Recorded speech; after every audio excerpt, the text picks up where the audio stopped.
Iran Israel സംഘർഷത്തിന്റെ ചൂട് ആഗോള രാഷ്ട്രീയ സാമ്പത്തിക രംഗങ്ങളെ ബാധിച്ചുകൊണ്ടിരിക്കുമ്പോൾ ഗൾഫ് മേഖലയിൽ അസ്വസ്ഥത കനക്കുകയാണ്.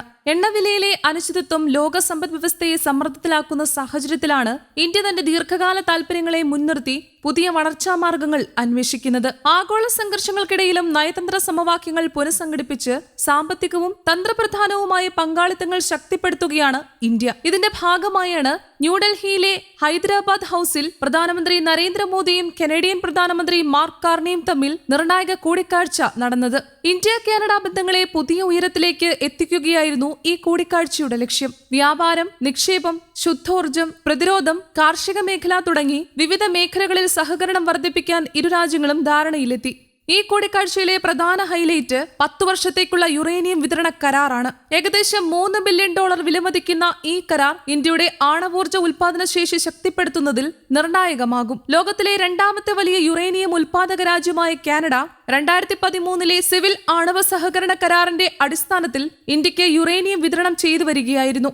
എന്നാൽ ഇന്ത്യയുടെ ഉയർന്നുവരുന്ന ഊർജ്ജ ആവശ്യകത കണക്കിലെടുത്ത് കൂടുതൽ ദീർഘകാല ഉറപ്പുകൾ ആവശ്യമായി വന്നു. പുതിയ കരാർ അതിന് മറുപടിയാണ്. ആണവോർജ്ജം, പ്രത്യേകിച്ച് കാർബൺ വിമോചനമില്ലാത്ത വൈദ്യുതി ഉൽപാദനത്തിൽ ഇന്ത്യയുടെ കാലാവസ്ഥാ പ്രതിബദ്ധതകൾ നിറവേറ്റാൻ സഹായകമാകും. 2070 നെറ്റ് സീറോ ലക്ഷ്യം കൈവരിക്കാനുള്ള ഇന്ത്യയുടെ പ്രഖ്യാപനത്തിന്റെ പശ്ചാത്തലത്തിൽ ആണവോർജ്ജ മേഖലയിലെ വികസനം നിർണായകമാണ്. ഇന്ത്യയും കാനഡയും ചെറിയ മോഡുലാർ റിയാക്ടറുകൾ ഉൾപ്പെടെയുള്ള നൂതന ആണവ സാങ്കേതിക വിദ്യകളുടെ വികസനത്തിൽ സഹകരിക്കാൻ ധാരണയായി. ചെലവ് കുറവുള്ളതും സുരക്ഷിതത്വം കൂടുതൽ ഉറപ്പാക്കുന്നതുമായ സാങ്കേതിക വിദ്യ ഇന്ത്യയുടെ ഭാവി ഊർജ്ജ പദ്ധതികളിൽ പ്രധാന പങ്കുവഹിക്കും. ഗവേഷണ വികസന രംഗത്ത് സംയുക്ത പദ്ധതികൾ ആരംഭിക്കാനും ശാസ്ത്രജ്ഞരുടെ വിനിമയം പ്രോത്സാഹിപ്പിക്കാനും ഇരു രാജ്യങ്ങളും തീരുമാനിച്ചു.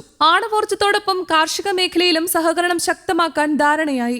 India Canada pulse protein centre of excellence ഇന്ത്യയിൽ സ്ഥാപിക്കാനുള്ള തീരുമാനം കാർഷിക ഉൽപാദനക്ഷമതയും ഭക്ഷ്യസുരക്ഷയും വർദ്ധിപ്പിക്കാൻ സഹായകരമാകും. കാനഡയുടെ പുരോഗമന കാർഷിക സാങ്കേതിക വിദ്യയും ഇന്ത്യയുടെ വിപുലമായ വിപണിയും ഒരുമിച്ചാൽ ഇരു രാജ്യങ്ങൾക്കും ഗുണകരമായ ഫലങ്ങൾ ലഭിക്കുമെന്ന് പ്രതീക്ഷിക്കുന്നു. പ്രതിരോധ വ്യവസായം, സമുദ്ര അവബോധം, സൈനിക പരിശീലന വിനിമയങ്ങൾ എന്നിവയിലും സഹകരണം വർദ്ധിപ്പിക്കാൻ ധാരണയായി. ഇൻഡോ പസഫിക് മേഖലയിലെ സുരക്ഷാ സമവാക്യങ്ങൾ മാറിക്കൊണ്ടിരിക്കുന്ന സാഹചര്യത്തിൽ ഈ പങ്കാളിത്തം ഇരു രാജ്യങ്ങൾക്കും തന്ത്രപ്രധാനമാണ്. വർദ്ധിച്ചുവരുന്ന പ്രതിരോധ സഹകരണം പരസ്പര വിശ്വാസത്തിന്റെയും പക്വമായ നയതന്ത്ര ബന്ധത്തിന്റെയും സൂചനയായി വിലയിരുത്തപ്പെടുന്നു. പശ്ചിമേഷ്യയിലെ സംഘർഷങ്ങൾ ആഗോള എണ്ണവിലയിൽ വലിയ ചാഞ്ചാട്ടമുണ്ടാക്കിയിരിക്കുകയാണ്. ഗൾഫ് മേഖലയിലുള്ള അനിശ്ചിതത്വം ഇന്ത്യയുടെ ഊർജ്ജ ഇറക്കുമതി ചെലവുകൾക്ക് സമ്മർദ്ദം സൃഷ്ടിക്കുന്ന സാഹചര്യത്തിലാണ് വൈവിധ്യമാർന്ന ഊർജ്ജ സ്രോതസ്സുകൾ തേടേണ്ടത് അനിവാര്യമാകുന്നത്. ഈ സാഹചര്യത്തിലാണ് ആണവോർജ്ജത്തെ കൂടുതൽ ഫലപ്രദമായി വിനിയോഗിക്കാൻ ഇന്ത്യ നീക്കങ്ങൾ ശക്തിപ്പെടുത്തുന്നത്. ഇറാൻ ഇസ്രായേൽ യുദ്ധത്തെക്കുറിച്ച് പ്രതികരിക്കുമ്പോൾ ലോകത്ത് സമാധാനവും സ്ഥിരതയും ഉറപ്പാക്കേണ്ടതുണ്ടെന്നും എല്ലാ പ്രശ്നങ്ങളും സംവാദത്തിലൂടെ പരിഹരിക്കണമെന്നും ഇന്ത്യ വ്യക്തമാക്കി. യുദ്ധമോ സംഘർഷമോ ദീർഘകാലത്തിൽ ആർക്കും ഗുണകരമല്ലെന്ന നിലപാടാണ് ഇന്ത്യ സ്വീകരിച്ചത്.